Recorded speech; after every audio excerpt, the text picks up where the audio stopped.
আমি যেতে চাই। I want to go. আমি যেতে চাই। সে যেতে চায়। He wants to go. তুমি যেতে চাও। You want to go. আমরা যেতে চাই। তারা যেতে চায়। সে যেতে চায়। বিনা যেতে চায়। আমার যেতে চায়। Yes. যখন আমরা একটু ফর্মটা ব্যবহার করব ইনফিনিটিভটা, তখন পারসন, নাম্বার, জেন্ডার এবং টেন্স মেথে এগুলোর কোনো পরিবর্তন হবে না। দেখো আমি বলছি যে আমি যেতে চাই, I want to go. সে যেতে চায়, he wants to go, অথবা she wants to go.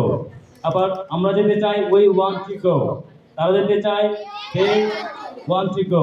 তুমি যেতে চাও, you want to go. Understand? তাহলে এটার কোনো পরিবর্তন আসবে না, মনে থাকবে?